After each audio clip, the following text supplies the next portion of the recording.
Jagat yo ngastungkara manik Bremaja Dewaku Bro Jagat. Adalah Yayi, Yayi Kresna kula Koko Prabu.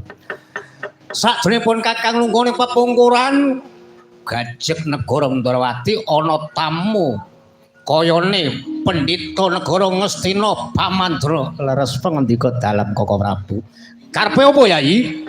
Miturut pekabaran saking pangandikanipun Paman Pendhita Durna negari Ngastina nembe nampi cobaning Bathara kedah angrawaken dhateng Eri Paduka Ndrawati mandhapipun badhe ngampil wujude kembang Wijaya Semu. Ladalah. Ingkang mongko aku wong dadi praja Ngastina. Urung krungu yen to Titi Kalanggan iki negara Ngastina nampa pacoban. Lah apa iki mungkin arep dadi samudana pinangka dadi cobaning para kadang Yai yen to kados mekaten Koko Prabu. Koko Prabu kedah anindakaken sabar.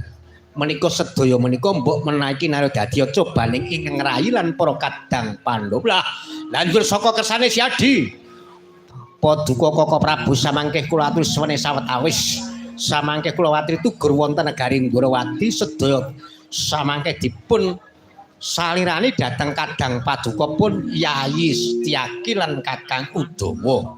Jalaran saking pamanggipun ingkang rayi paduka Koko Prabu menika wonten negari Ndrawati menika ingkang sinebat tamu agung langkung-langkung dhateng sesepuh kula lan pepundhen kula.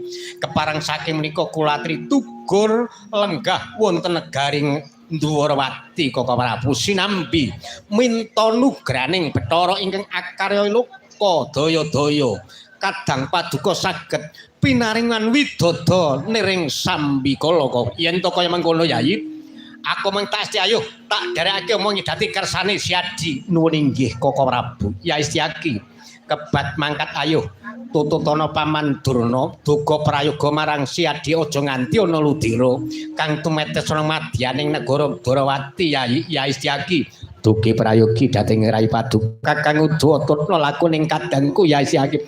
Sendika dawuh nyun pangitambahing pangestu Koko Prabu, nyun pangitambahing pangestu Rai Paduka Koko Prabu.